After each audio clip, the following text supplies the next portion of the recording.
Tellement heureuse d'être aujourd'hui avec Alexandra Gabriel qui nous parle de la numérologie amoureuse. C'est tellement glam. Salut Alexandra. Hello Nancy, hello tout le monde, merci beaucoup pour l'invitation. Raconte-moi un petit peu Alexandra ton parcours et pourquoi la numérologie amoureuse. Alors déjà, pourquoi la numérologie dans un premier temps? Et après, je t'expliquerai pourquoi la numérologie amoureuse.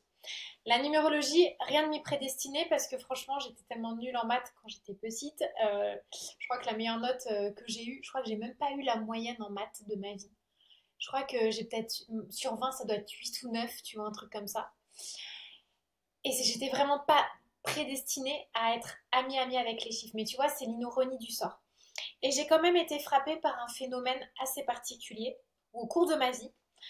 Donc ceux qui s'intéressent à la psychogénéalogie et au transgénérationnel tilteront. Ce qui a interpellé mon énergie et mon attention, c'est qu'au moment de mon anniversaire, donc le mois de décembre a toujours été un mois crucial et particulier pour moi. Et donc ceux qui s'y connaissent en psychogénéalogie tilteront.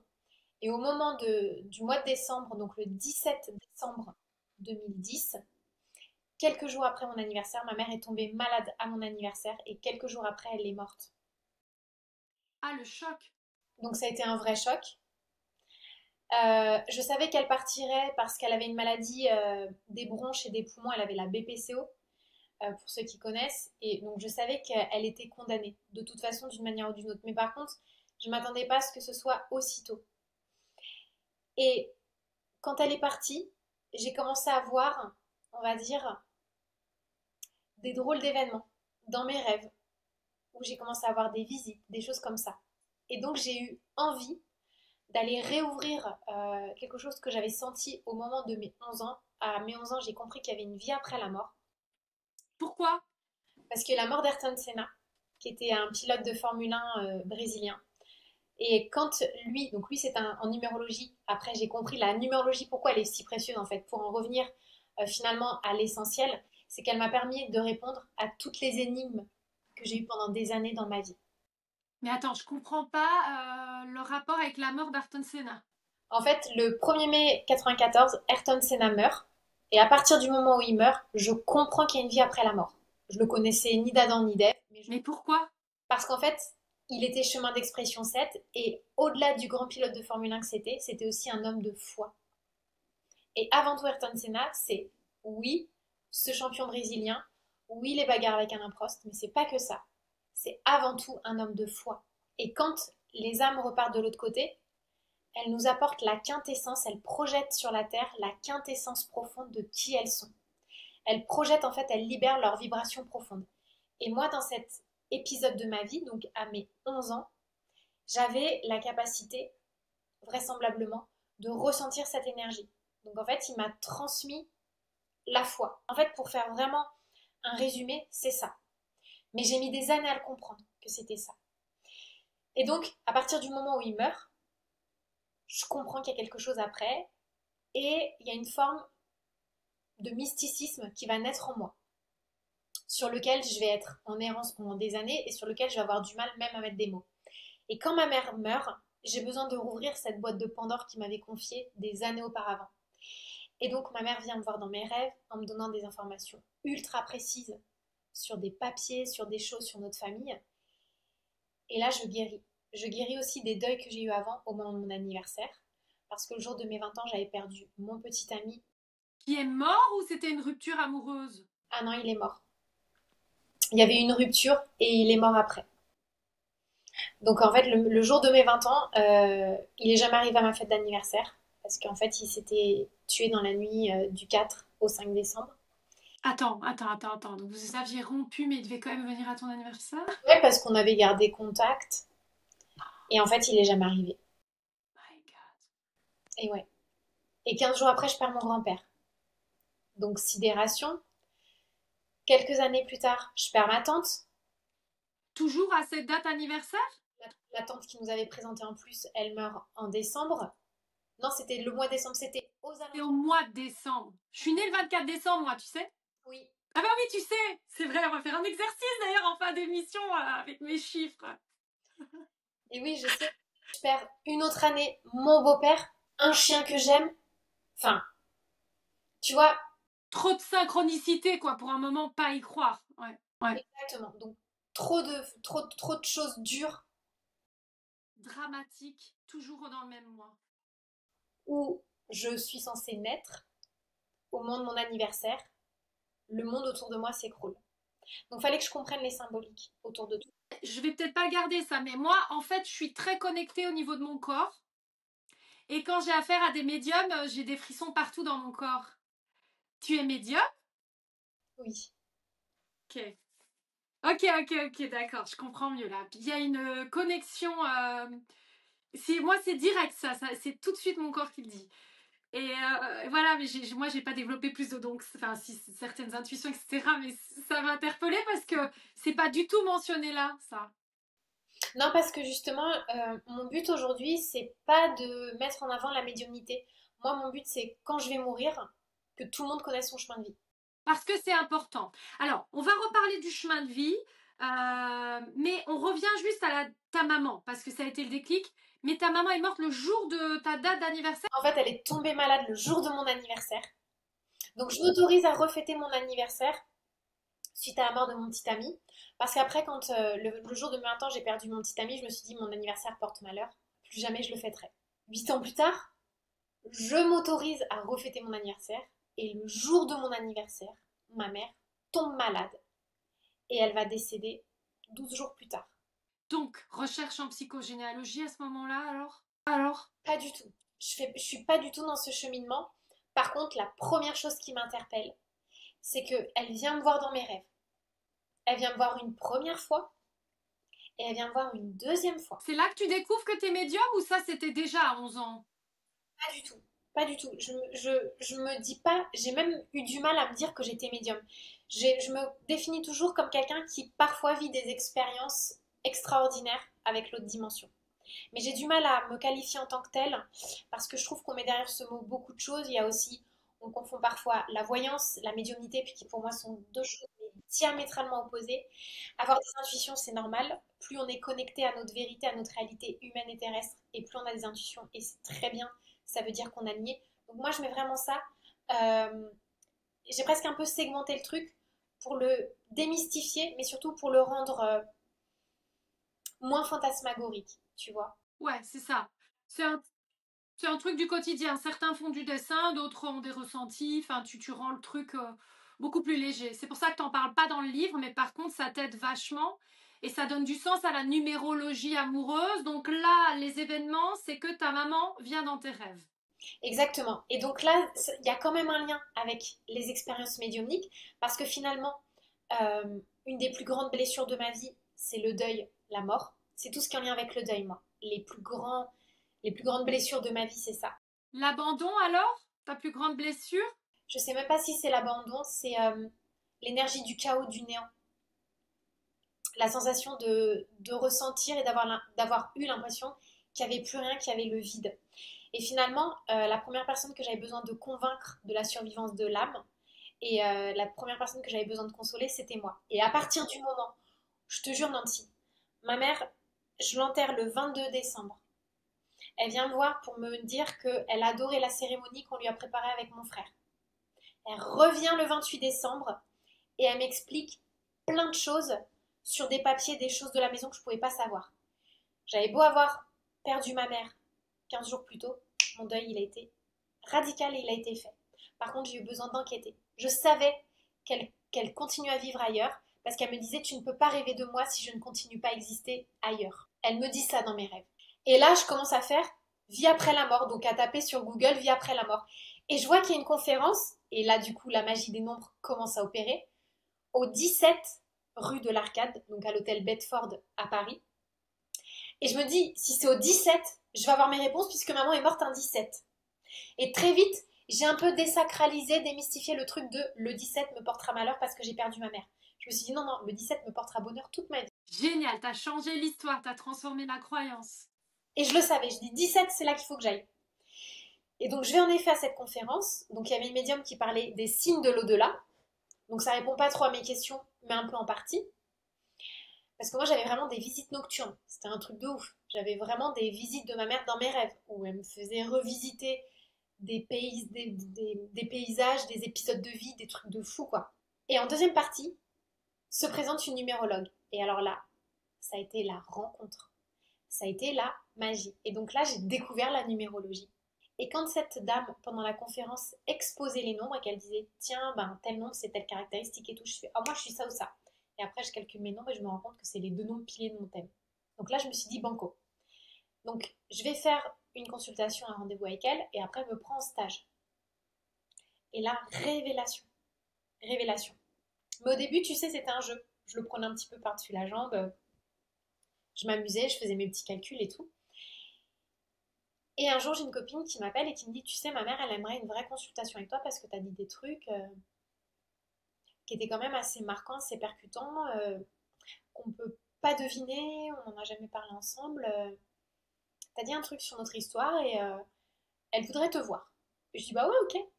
Ok, donc là, à ce moment-là, ça veut dire que tu as pu utiliser ton don quelque part pour transmettre quelque chose d'assez inattendu. Non, parce que finalement, mon don, la concrétisation du monde des vivants après dans la matière, donc éveillé, ça s'est fait le 30 mai 2012. Donc tu vois, je connais toutes les dates aussi. Tu as tout retenu, ouais. Tout en chiffres alors que t'étais nul en maths. T'as vu l'ironie de la vie des fois? L'ironie du sort, et c'était pour justement me montrer que la vie pouvait être douce et clémente et pas me condamner. Tu vois, il y a vraiment eu ça. Cette maman, donc Dominique, de cette copine, devient ma première cliente et après c'est venu tout seul, c'est venu à moi. Mais j'en avais pas conscience parce que je le prenais encore comme un jeu et moi j'avais besoin de faire mes preuves, j'avais fait des études, j'avais envie d'avoir un boulot bien ancré dans la matière et dans le sol, tu vois.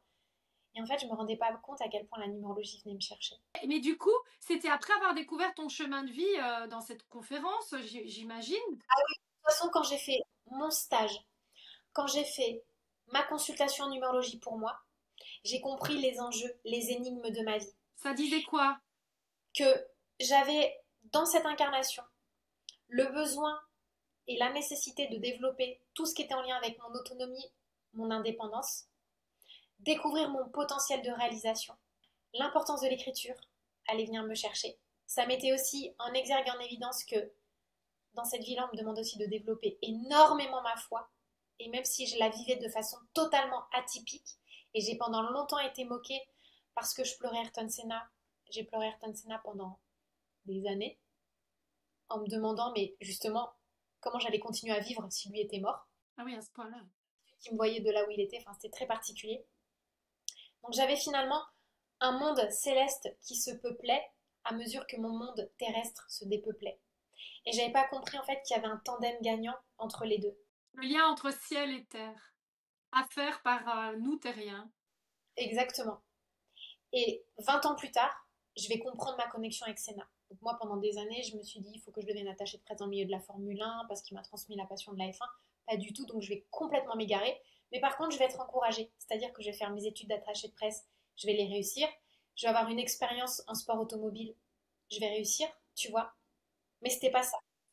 Et 20 ans plus tard, en arrivant à Toulouse, j'ai été mise là, en connexion avec une âme que je ne connaissais pas, en faisant un stage aux pompes funèbres. Et c'est là où je me rends compte du principe de réincarnation, que cette âme-là, c'était une âme qui m'avait aimée, que j'avais aimée dans une ancienne vie.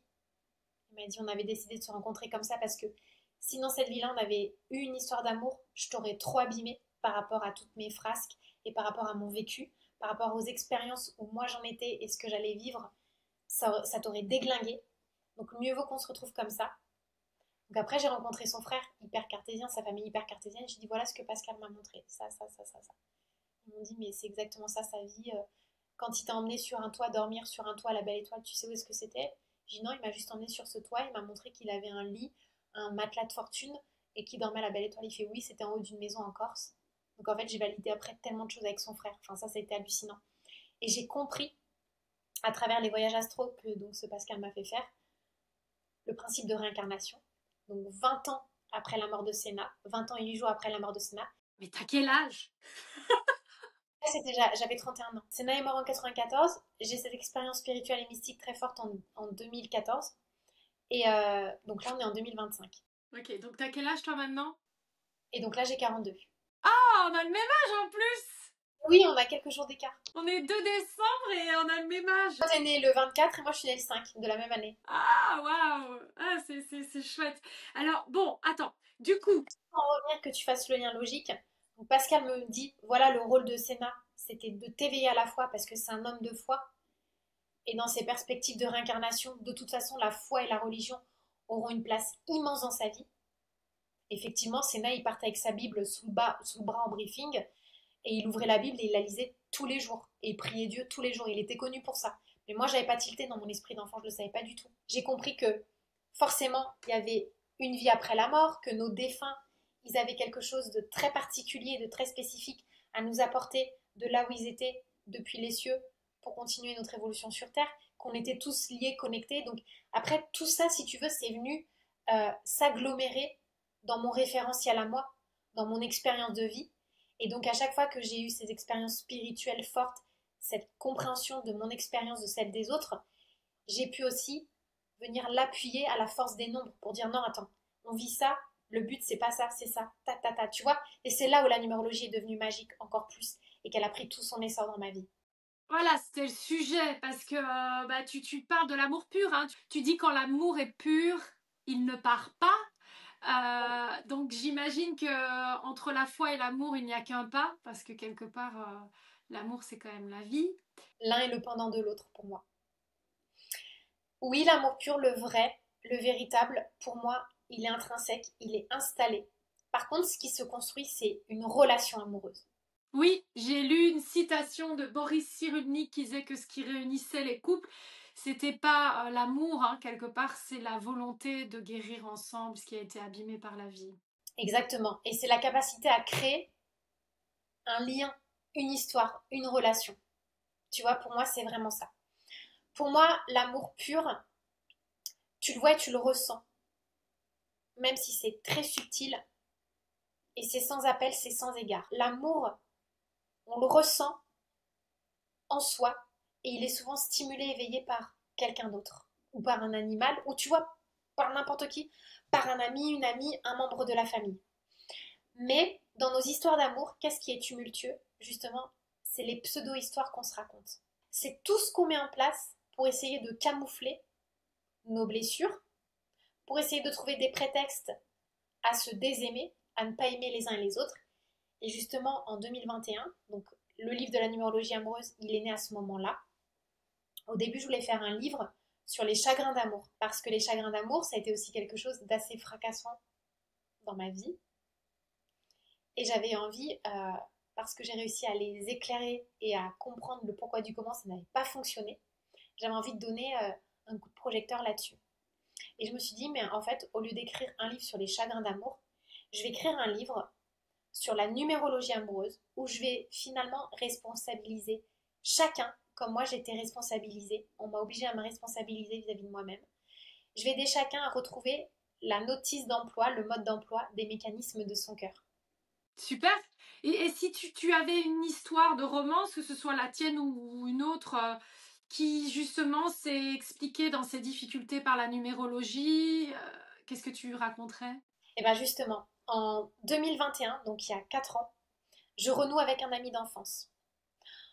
En 2021, c'était une année assez charnière, c'était un tournant de vie, où justement j'étais obligée de quitter un homme avec qui j'étais bien, mais dont je n'étais pas amoureuse. Et je me suis rendu compte que je trichais avec lui. Je me suis rendu compte que j'étais pas avec lui pour les bonnes raisons. Parce qu'en fait, il était un peu ma terre d'ancrage, de sécurité, mais il n'y avait pas d'amour, il n'y avait pas d'alchimie, il n'y avait pas d'osmose. On était comme deux potes. Et là, j'ai un de mes protecteurs qui me dit, la vraie question, c'est pas est-ce que lui ou lui c'est le bon, c'est la bonne personne, c'est pas la bonne personne, c'est comment tu as envie de te sentir et qu'as-tu envie de ressentir au bras d'un homme. La vraie question, elle est là. Et ensuite, pour faire l'expérience de toi, il faut que tu connaisses tes forces et tes faiblesses. Il dit donc regarde ton nombre d'expressions. Dans ta manière d'aimer, t'es comme ça. T'es comme ça. Et en fait, il m'a appris, ce protecteur, à redécrypter mon propre thème en numérologie. Donc il m'a fait tout un travail en lien avec ça. Et après, je me suis dit, attends, mais c'est vrai, il met le doigt sur des trucs de dingue. Attends, je vais analyser un tel, un tel. Et en 2021, je me dis, tiens, je vais renouer avec un ami d'enfance, parce que c'est une terre de refuge, lui aussi c'est une terre d'ancrage, et c'est quelqu'un qui me connaît bien, et c'est quelqu'un avec qui je vibrais quand j'étais ado. Sauf que je m'étais pas rendu compte que l'ado qui avait grandi était devenu un monstre. Et que si je m'aventurais à aller vers une histoire d'amour avec lui, j'allais répéter la dynamique transgénérationnelle de ma grand-mère paternelle, et que, en fait, la chute de l'histoire, c'était finalement d'être torturée parce que j'avais affaire à un pédophile. Donc je découvre ça en voyage astral et dans les nombres. Donc je comprends le vice, la manipulation, les trucs assez durs, assez forts. J'ai mis 6 mois à m'en remettre, de comprendre le pourquoi du comment. Et c'est là où j'ai par contre appris à me choisir. Et j'ai compris ce que c'était le vrai amour de soi. Le vrai amour de soi, c'est pas partir à la conquête d'une histoire qui peut nous abîmer. C'est justement activer les leviers de résilience pour renoncer à des choses qui peuvent nous détruire. Et la meilleure manière d'aller vers ce qui nous convient et de refuser ce qui peut nous détruire, c'est de comprendre nos propres mécanismes et ceux de l'autre. Alors attention, il n'y a pas de mauvais nombre, il n'y a pas de bon nombre. Mais il y a des aspects dans les nombres qui peuvent éveiller notre vigilance, même par rapport à des comportements. Par exemple, cet ami, on avait loupé un avion et il s'était énervé en voiture. C'était ma voiture, il était prêt à péter le carreau. Il était parti d'un coup d'un seul. Il m'avait planté en pleine nuit. Donc ça, c'est des mécanismes d'impulsion, d'impulsivité qui étaient très particuliers dans son thème et que j'aurais pu décrypter avec la numérologie. Oh, tu peux voir jusqu'aux zones d'ombre toxiques. Et c'est pour ça que j'ai écrit ce livre, Nancy. Parce que si tu regardes bien le livre, pour chaque nombre, on décrit les forces, le talon d'Achille. Mais il est bien ce livre, mais je te cache pas que je le conseillerais avec une séance avec toi en numérologie en plus.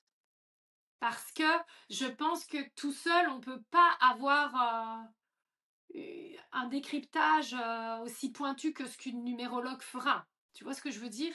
Alors je pense que si, tu peux quand même, si tu prends ta feuille de papier, ton crayon, que tu y reviens, que tu prends bien le temps de faire tes petits calculs, tu peux. Mais ça met du temps. C'est ça. C'est un apprentissage. Et ça en vaut la peine. Donc pourquoi, toi, Alexandra, tu dirais aux personnes là qui, je sais pas, qui viennent de vivre une rupture amoureuse ou qui se posent des questions en amour, pourquoi tu leur dirais intégrer maintenant la numérologie amoureuse dans votre vie? Parce que toi, par exemple, en faisant ça, bah, tu t'es rendu compte que cette relation était complètement toxique, qu'elle n'était pas du tout faite pour toi. Est-ce que du coup, tu dis, bah, j'ai appris à me connaître, à me choisir. Donc j'imagine que ça a cheminé vers aussi des projections en amour qui ont changé. Ainsi, bah, du coup, forcément, bah, maintenant tu sais qu'est-ce qui est bon pour toi ou pas en amour. Est-ce que ça t'a mené toi à vivre une belle histoire d'amour ou pas depuis? Et pourquoi est-ce que tu conseillerais à quelqu'un aujourd'hui d'utiliser la numérologie amoureuse si pour l'instant, effectivement, c'est un petit peu compliqué l'amour pour cette personne? Alors justement, je vais être hyper transparente avec toi. Après avoir compris tout ça, j'ai encore été testée par la vie. Mais c'est-à-dire qu'au lieu de faire traîner les choses en longueur, hop, dès que j'avais quelqu'un qui n'était pas en lien avec mes valeurs, et justement cette fameuse question, qu'est-ce que tu as envie de ressentir et comment tu as envie de te sentir au bras d'un homme, je coupais court. C'est-à-dire, c'est une question vraiment de, ok, je me sens, c'est quoi, tu peux le dire ou c'est trop intime? Par exemple, j'ai une relation avec quelqu'un qui était adorable, mais qui était fuyant, évitant, et qui me mettait en insécurité parce que la personne elle-même, elle n'avait pas compris tous les mécanismes de son être, et elle avait un désengagement total. Et dans l'histoire de son âme, en fait, on voyait très bien que cette personne, elle avait envie de faire cavalier seule, qu'elle n'était pas du tout dans le partage. Donc là, ça s'est arrêté. Et ensuite, par contre, ce qui a été génial, c'est que la vie m'a appris aussi à déconstruire mes croyances limitantes. Et d'ailleurs, quand j'ai rendu mon manuscrit de la numérologie amoureuse, j'étais en plein chagrin d'amour l'été dernier. Et par contre, en plein chagrin d'amour, mon copain actuel est venu me chercher. Allez, raconte-moi! Tu l'as rencontré comment? Qu'est-ce qui s'est passé? Comment t'as senti? Du coup, il était tout de suite dans tes valeurs. Vas-y, raconte! Pourquoi je l'aimais? Parce que j'ai aimé son cœur doré, ce que j'appelle moi le cœur doré chez les gens. Et j'ai compris, grâce à mon nombre de ressources, que la valeur la plus importante pour moi, c'est la bienveillance, l'empathie et la tolérance et le partage. En fait, quand je vois que quelqu'un qui est bienveillant, qui fédère autour de lui, ça, moi, c'est un de mes critères de valeur. Mais pas que pour moi. Quelqu'un qui a cette philosophie de vie, ce regard et cette capacité à embarquer l'autre dans ses propres victoires, moi, j'adore. Et au début, donc, mon copain, ben, je me suis dit, ouais, bah allez, vas-y, je vais être une parmi d'autres. Tu le rencontres comment? Dans quel contexte? Je le rencontre en plus grâce à une amie qui est 11. Et le 11, c'est le culte de l'amour. Donc, une amie qui s'appelle Marie. Ma mère, elle s'appelait Marie-France, tu vois. Elle était 11 aussi. Enfin, Je le rencontre grâce à cet ami. Et au début, j'y croyais pas trop, tu vois. Et en fait, la vie, elle nous a rapprochés naturellement sur des choses où on a eu besoin l'un de l'autre. Et on s'est rapprochés aussi beaucoup grâce aux animaux dans un premier temps. Et après, j'ai commencé à calculer la synergie donc de son paysage amoureux et du mien. Et je fais, ah tiens, mon chemin de vie et le sien, bah, c'est une synergie en 6. Oui, c'est notre rencontre, en fait, elle est basée sur l'harmonie, l'amour, le partage, la communauté, les amis, la fédération. Euh, le fait d'être tous les deux, ça nous permet, nous, de revisiter nos valeurs par rapport à la construction euh, d'un nid, d'un foyer, tu vois. Et j'ai commencé à comprendre plein de trucs. Mais j'avais mes mécanismes de défense, j'avais mes blessures, et je l'ai beaucoup heurté au début. Ah oui, parce que j'ai l'impression que par contre, la relation qui en vaut la peine vient quand même nous perturber quand même au début sur le travail de certaines blessures, hein. Exactement. Et en fait, avec lui, je me suis dit, mais j'ai pas besoin de tricher.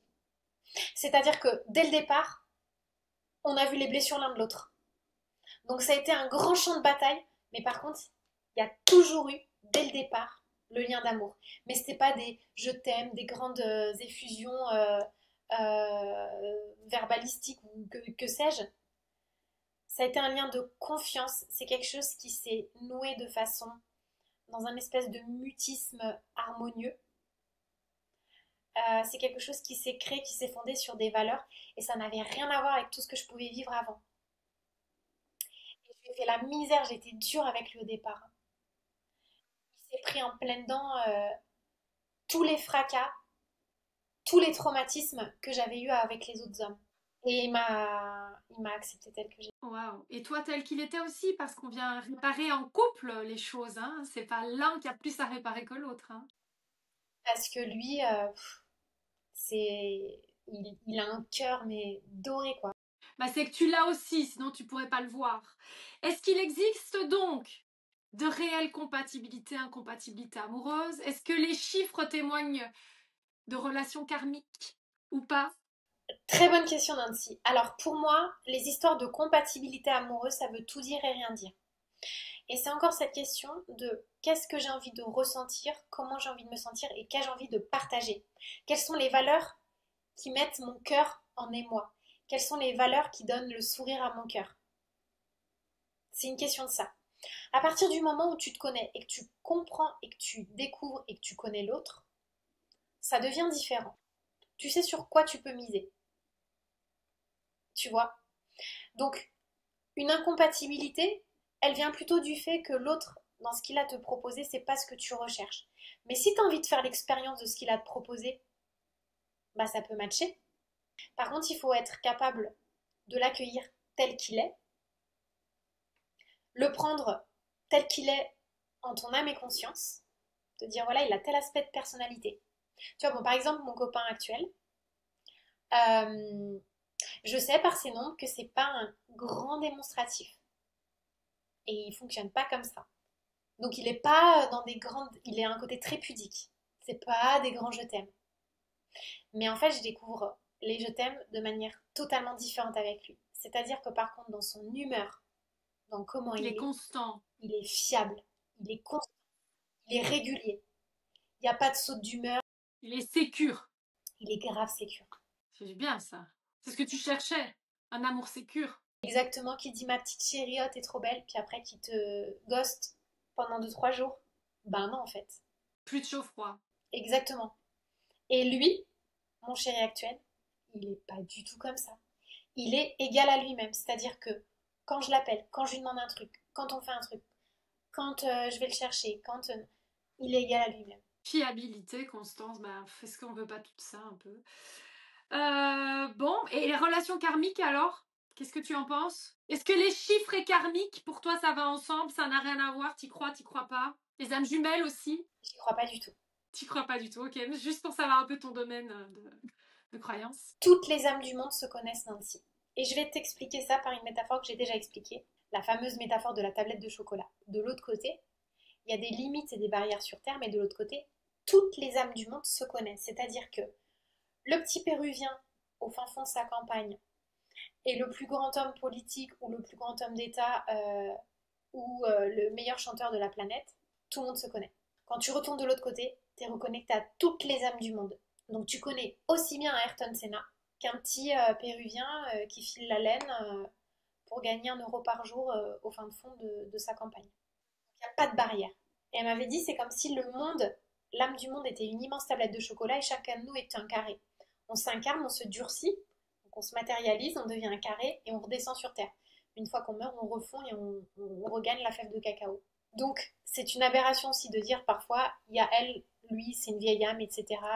On m'a cassé toutes mes croyances limitantes et tous les concepts préétablis que je pouvais avoir de la spiritualité. Parce que je trouve que ça met toujours les gens dans des classes élitistes, non élitistes. Il y en a, ça en met un ici, l'autre là, tatati tatata. Et moi, on m'a toujours appris à me reconnecter à cette énergie d'hyper-responsabilité. T'as ça entre les mains, qu'est-ce que t'en fais? Mais c'est pas parce que t'as ça entre les mains que ça, c'est pas bien. C'est comme si, voilà, t'as une tarte au citron, bah voilà, t'as du citron, de la farine, des sucres et des œufs. Tu fais une tarte au citron, ça veut pas dire que c'est meilleur ou moins bon qu'un gâteau au chocolat.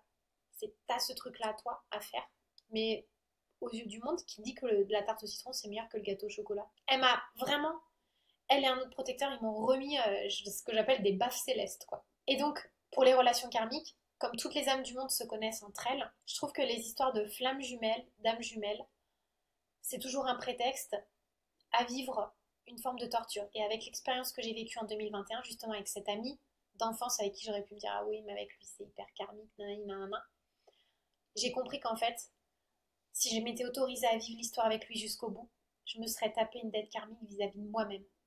Parce que je me serais autorisée à m'infliger des douleurs que je n'avais pas à vivre. En fait, quand on est sur Terre pour vivre une histoire d'amour, comme son nom l'indique, c'est pour vivre une histoire d'amour et pas une histoire d'amour. L'image, ça.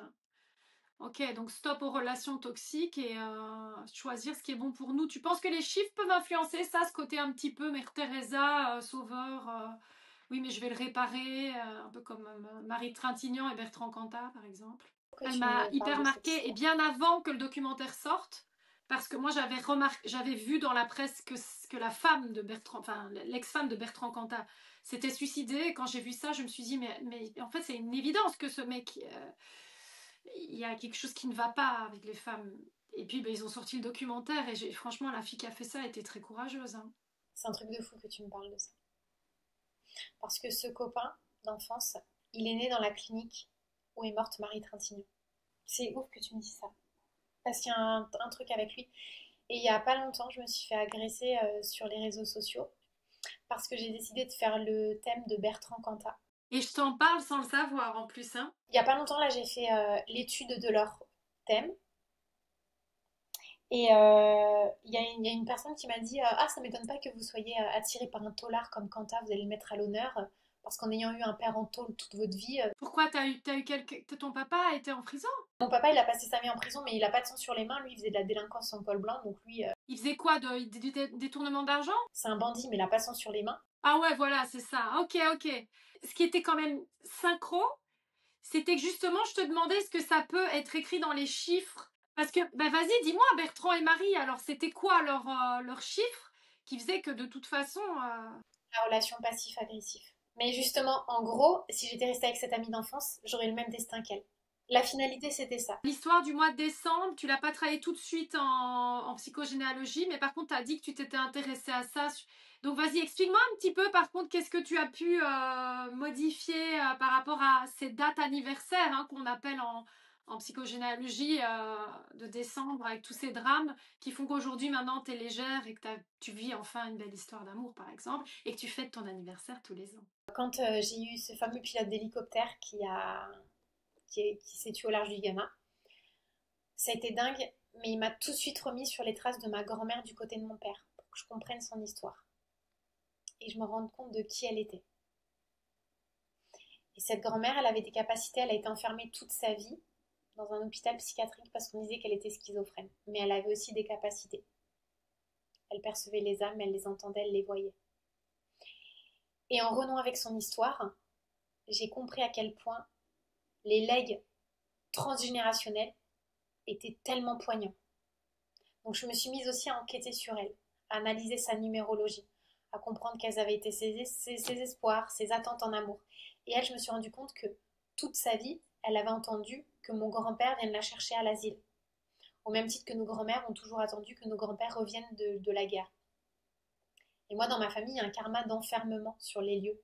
Ma mère, toute sa vie, a attendu que mon père sorte de prison. Et en tiltant avec l'histoire de cette grand-mère, j'ai compris que moi aussi, j'étais dans l'attente, quelque part, du prince charmant.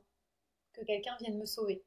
Et quand j'ai décidé d'être à la fois le prince et la princesse charmante de ma propre histoire, en me concentrant davantage sur ce que j'avais envie d'expérimenter, d'offrir et de donner dans une histoire, et en misant sur mes valeurs, en fait, ça a fait du ménage, mais ça a eu des répercussions dans tous les domaines de vie. C'est-à-dire que même dans la sphère amicale, à partir du moment où j'ai compris qui j'étais et mon mode d'emploi et ce dont j'avais besoin pour m'épanouir, même ça a fait du tri amicalement, familialement. Et en fait, c'est pas que l'amour. Le point d'ancrage, la clé de voûte, c'était l'amour. Mais ça a eu des répercussions après sur mon mode de fonctionnement aussi. Alors, explique-moi un petit peu maintenant comment nous, qui ne sommes pas numérologues, on peut utiliser les chiffres à bon escient dans le cadre donc d'une relation saine.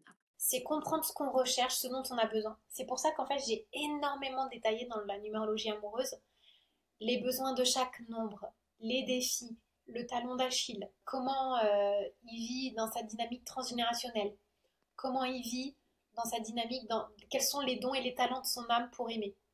J'ai décrypté chaque nombre. Et je pense que pour vivre une relation épanouie, la première chose à faire, mais la toute première chose à faire, c'est vraiment comprendre quelles sont nos limites, comprendre exactement ce qu'on ne veut surtout pas. Mais j'apprends là, j'ai l'impression d'apprendre rien aux gens, tu vois, à dire ça comme ça. Et que tu es OK avec ce que tu ne veux plus et que tu surtout t'enlèves l'angoisse de oui, mais je n'arriverai pas à avoir ce type d'amour-là. Je pense que ça change tout. Ouais, mais même quand tu dis voilà, ok, je suis un, ben le un, il a besoin d'être dans l'esprit de la conquête, il a besoin d'avoir la sensation qu'il va gagner quelque chose. Bah c'est ok, t'as le droit. Le 3 c'est un épicurien. Pour être bien en couple, il lui faut du bon pain, du bon vin, ok. Donc les sorties, la sphère sociale, c'est un vecteur d'épanouissement. Le 6 il se met en couple parce que derrière lui, il a besoin de réparer des blessures en lien avec le foyer. Le 7 il est Ouais. plus solitaire, il est plus interdit. Pour lui, l'amour, c'est une expérience spirituelle et mystique. Il va pas avoir envie de tout partager. Mais quand tu comprends tout ça, mis bout à bout, chez toi et chez l'autre, mais en fait, c'est comme si tu avais les cartes d'un tableau qui se retournaient et tout devient plus évident. Est-ce qu'on peut faire l'exercice sur les chiffres que je t'ai envoyés pour avoir un exemple concret, par exemple? Alors, la première personne, donc la femme, elle a un chemin de vie 11. Ok. Elle est chemin de vie 11 et elle est nombre d'expression 4. Donc ça veut dire que déjà dans son chemin de vie, le chemin de vie en numérologie, c'est l'itinéraire et le but ultime de l'âme dans cette vie-là. Et le chemin d'expression, c'est le caractère et la personnalité.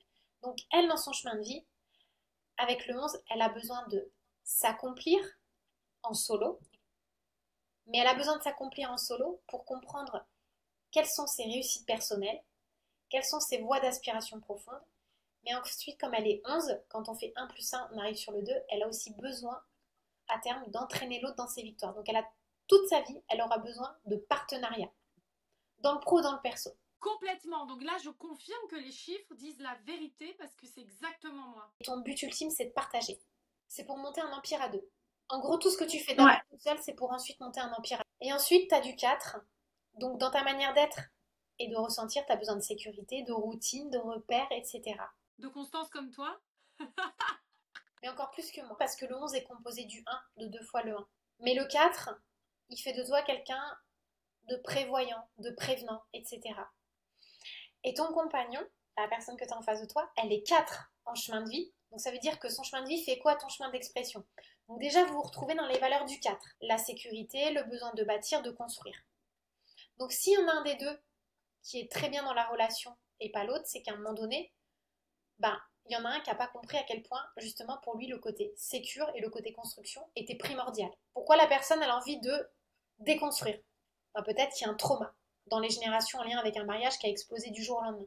Et en chemin d'expression, ton compagnon, il est un. Ah, c'est rigolo ça. Ok, un peu de 11 quand même, hein? Énergie du 11, une partie. Ouais. Et donc le 1, lui, il a besoin de faire ses preuves, il a besoin qu'on lui laisse sa place dans la relation. Il a besoin d'être sécurisé, mais de ne pas être trop cocooné, trop étouffé. Le 1, il a besoin de te surprendre, de te mettre des paillettes plein les yeux. Tu vois, il y a un peu de ça. Et après, ce qui est très intéressant à regarder, c'est la synergie de la relation. Donc toi, t'es chemin de vie 11, lui, il est chemin de vie 4. Et quand je fais 11 plus 4, j'arrive sur le 6. Et le but de la rencontre, Comme toi, non? T'as pas dit le 6 tout à l'heure? mon copain aussi, c'est le 6. Et donc le but, c'est de redéfinir les paradigmes familiaux, les exemples, les bons ou les mauvais exemples. Donc les bons exemples, le but, c'est de les perpétuer, de les sublimer. Et les mauvais exemples, ben, c'est de leur redonner un nouveau coup d'éclat, une nouvelle étincelle.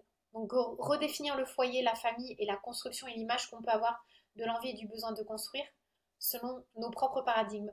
Donc toi, grâce à ton 4, le côté sécure, et lui, grâce à son 1, le côté innovant, ingénieux, etc.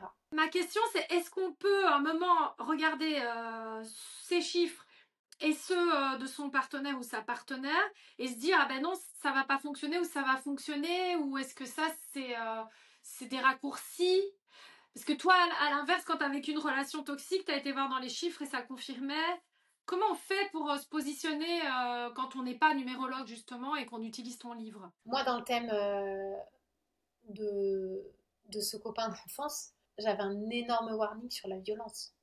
Mais tu le voyais où là? C'est comment c'était quoi? Vas-y, c'était quoi son chiffre? C'était dans son nombre d'expressions. Il y avait du 8, mais dans la clé d'évolution qui était la sienne, qui était le 9, qui est censé être l'empathie, l'ouverture sur le monde, je voyais le côté hyper colérique, hyper volcanique, et je voyais justement que son 9 marchait à l'envers. Donc il n'était pas sur un mécanisme de générosité et d'ouverture, mais qu'il était sur un mécanisme de cruauté, de sadisme. Oui, mais c'est ça la nuance que j'arrive pas à faire quand je fais moi-même le thème. Tu vois ce que je veux dire? C'est d'arriver à voir la part d'ombre de lumière de chaque chiffre et de les mettre ensemble. Et ça, toi, comment tu fais? C'est après, quand tu prends le nombre et que tu comprends comment il fonctionne à l'endroit ou à l'envers, bah, par les comportements de l'autre, tu le vois très vite. Si t'as quelqu'un qui te met une tarte au deuxième rendez-vous, Évidemment. Non, mais là, je reviens aux relations saines. Hein. quelqu'un qui t'explique, ah ouais, putain, bah en fait, t'es comme si t'es comme ça, ah, qui te critique et qui te lynche, mais laisse tomber, quoi. Quelqu'un de méchant. Dès qu'il y a de la maltraitance et de la malveillance, physique ou psychologique, pour moi, c'est basta. Ok, mais dans le cas d'une relation saine, on y revient. Dans mes anciennes relations, j'ai été trahie, j'ai été trompée, je te fais pas confiance, je suis parano. Je te fais une crise. Ok, bah vas-y, pose-toi, on en parle. Moi, je suis sécure. Moi, je t'apporte ça. Moi, j'étais traumatisée par les femmes parce que j'ai eu que des gratteuses avant toi. Ok, voilà, je t'ouvre le tableau de mes traumatismes. Échanger, comprendre le vécu et trouver des pierres fondatrices pour la relation. Quelquefois, c'est dans le nectar qui reste des blessures qu'on peut faire et construire les plus belles relations, à condition que chacun y mette du sien et de la volonté pour se réparer, déjà seul, mais aussi à deux. Ça, c'est le premier conseil. Donc, pas avoir peur de se dire, mon Dieu, et s'il découvre ça de moi et tout. Non, bah, le dire déjà. Pas tricher. Et ensuite, faire un travail d'ultra sincérité, d'ultra authenticité avec soi et avec les autres. Et n'être là que pour l'amour.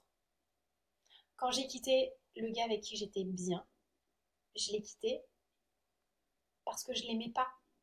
Et qu'à un moment donné, je savais que je ferais une faute, que j'irais voir ailleurs. Je le savais et je voulais pas lui faire ça. Et je te donne l'espace de rencontrer quelqu'un qui t'aimera. Génial. Dernier conseil ou c'est bon, t'as dit les deux que tu voulais? Et le dernier conseil, c'est de toujours veiller à cultiver effectivement cette bienveillance, se mettre à la place de l'autre et chercher à miser sur ce qui va bien plutôt que de regarder ce qui va pas. Parce que finalement, si tu mises sur ce qui va bien et que tu t'attelles à donner le meilleur de toi-même pour bâtir à deux, tu vas réussir à résoudre ce qui va pas. C'est ça, à partir de ses forces, comme on fait en coaching aussi. Hein. Ça va fondre, le reste va fondre. Ça, j'en suis sûre et certaine. C'est mignon. Est-ce qu'il y aurait une petite citation que tu aurais envie de partager sur l'amour? La citation du Petit Prince, on ne voit bien qu'avec le cœur, Ouais. l'essentiel est invisible pour les yeux.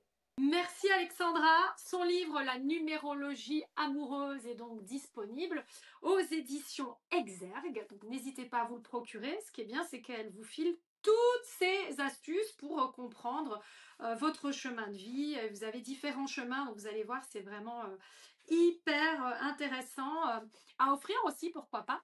Alexandra, je te souhaite le meilleur pour la suite. Merci Nancy, merci beaucoup. Et puis, ben, restez, abonnez-vous sur cette chaîne, puisque chaque semaine, je vous propose un rendez-vous sur l'amour, etc. Et que c'est grâce à vous, grâce à vos commentaires, à vos encouragements que cette chaîne existe. Et je vous remercie. À très bientôt!